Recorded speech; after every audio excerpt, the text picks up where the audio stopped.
안녕하세요, 누보드입니다. 뱅굿에서 리뷰를 위한 제품을 지원해 주셨는데요. 저는 솔직히 처음에 연락받고 스팸 메일인 줄 알았습니다. 지금 2020년이 거의 끝나가는데 제가 올해 올린 영상이 4개밖에 안 되거든요. 왜 저한테 연락 주신 관계자분께 감사 인사 오지게 받겠습니다. 아무튼 그래서 오늘 리뷰해볼 제품은 BWKB1이라는 블루투스 기계식 키보드인데요. 5만원대의 가격에 판매가 되고 있습니다. 저 같은 키보드 흑우는 와, 키보드가 5만원이라고? 해잔데?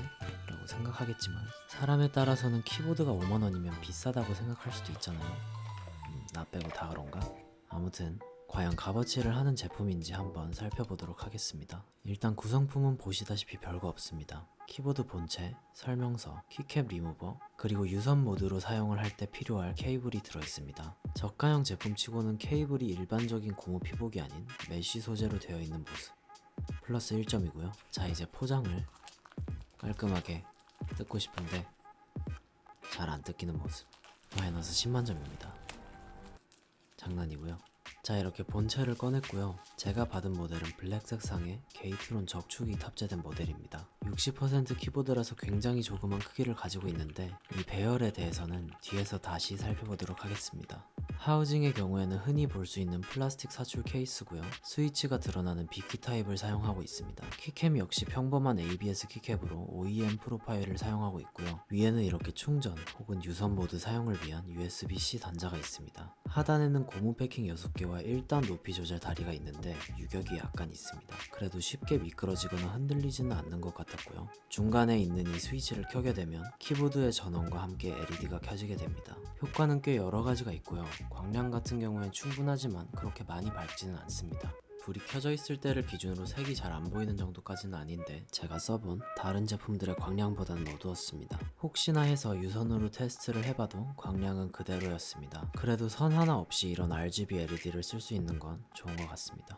다시 배열로 돌아와서 아까 이 키보드는 60% 배열을 사용하고 있다고 했는데요. 60% 배열은 풀사이즈 키보드에서 문자열 부분만을 사용하면서 키보드의 크기를 크게 줄여주는 그런 배열입니다. 크기와 함께 잘려나간 딜리트나 인서트 같은 키들은 펑션 키를 이용한 조합키로 사용을 하게 되고요. 처음 보시는 분들께는 되게 생소한 배열일 수가 있는데 마우스가 움직일 공간을 많이 확보해주는 등의 장점들 때문에 점점 대중화가 되어가고 있는 그런 배열입니다. 60% 배열에도 종류가 여러가지 있는데요. BWKB1이 사용하고 있는 배열은 그 중에서도 조금 특이한 60% 배열입니다. 대부분의 60% 배열은 우측 하단의 키들과 펑션 키를 조합해서 방향키를 사용하도록 되어 있는 반면 BWKB1은 독립된 방향키가 들어가 있기 때문에 우측 시프트가 짧아지고 심지어는 물음표가 맨 오른쪽으로 밀려나 있는 모습을 볼 수가 있습니다.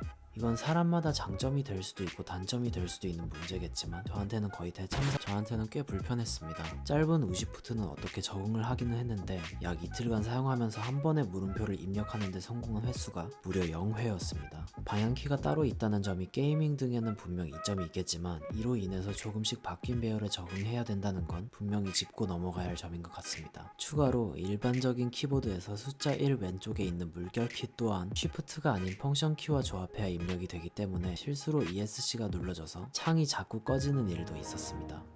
다행히도 전용 소프트웨어를 통해서 배열의 일부를 바꿀 수가 있는데요. 이 소프트웨어는 무선으로는 사용할 수 없는 것 같았습니다. 케이블을 꼽고 펑션과 탭키를 눌러서 유선 모드로 전환을 해줘야만 사용을 할 수가 있었는데요. 이렇게 키 매핑 화면에서 방향키나 물음표 등등의 위치는 바꿔줄 수가 있었지만 아쉽게도 펑션 키를 눌렀을 때 사용할 수 있는 펑션 레이어 키들의 위치는 바꿀 수가 없었습니다. 소프트웨어에서는 키 매핑 외에도 LED를 커스텀 한다든지 매크로를 녹화해서 키에 지정해서 사용한다든지 하는 기능도 있었습니다. 다음으로는 제가 이 키보드에 있어서 가장 궁금해했던 블루투스 기능에 대해서 살펴보도록 하겠습니다. 이렇게 펑션 키와 QWERT 키 중 하나를 조합해서 3초 동안 누르면 각각의 슬롯에 장치를 한 개씩 총 5개나 페어링 할 수가 있는데요. 추후에는 이렇게 저장된 장치들끼리 번갈아 가면서 연결을 해서 사용할 수가 있습니다. 이건 꽤 괜찮은 점이라고 느꼈었고요. 또 제가 블루투스 키보드는 사실 처음 써봤는데 어렴풋이 듣기로는 블루투스는 전송 속도가 떨어져서 비싸서 게이밍용으로는 적합하지 않다 이런 얘기를 많이 들었었거든요. 근데 이 제품은 의외로 반응 속도도 유선이랑 비슷해서 게임도 별 문제 없이 했고, 키를 한 번에 8개, 10개씩 누르면 조금 버벅거릴 거라고 생각했는데 딱히 그렇지도 않았습니다. 사용 시간은 LED 사용 시 20시간,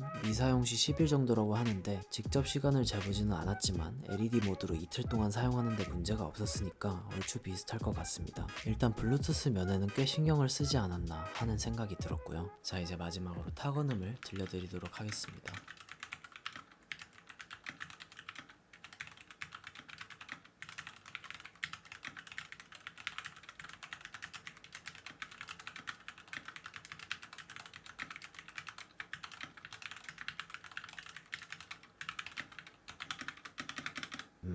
일단 스테빌라이저가 윤활이 되어 있기는 한데 소리가 거의 잡혀있지 않다시피 한 것 같습니다. 철심 소리가 좀 나고요. 그래도 통울림이나 스프링 소리는 거의 안 나서 거슬릴 정도는 아닌 것 같습니다. 뭐 저는 사실 이렇게 저가형 키보드에서 훌륭한 타건감이나 소리를 기대를 하지는 않기 때문에 이 정도면 나쁘지 않다고 생각합니다. 자, 오늘은 이렇게 블리츠 울프의 BWKB1 키보드를 살펴봤는데요. 저는 개인적으로 가성비가 꽤 괜찮은 제품이라고 생각합니다. 제가 평소에 키보드에 대해서 꽤 높은 기준을 갖고 있다 보니까 별 기대를 안 했는데 이 정도 가격대에 마감 같은 부분도 별 하자는 없고 블루투스 기능도 신경 써서 잘 만든 것 같아서 추천할 수 있을 만한 제품이라고 생각이 됩니다. 특히 전자기기가 많아서 자주 바꿔가면서 사용할 필요가 있거나 휴대용으로 작고 들고 다니기 쉬운 제품을 찾으시는 분들이 써보시면 괜찮지 않을까 하는 생각이 들지만, 제가 앞서서 말한 배열 등의 단점도 충분히 고려를 하셔서 만족하는 소비하시기를 바라겠습니다. 그럼 오늘 영상은 여기까지고요. 우리는 다음 영상에서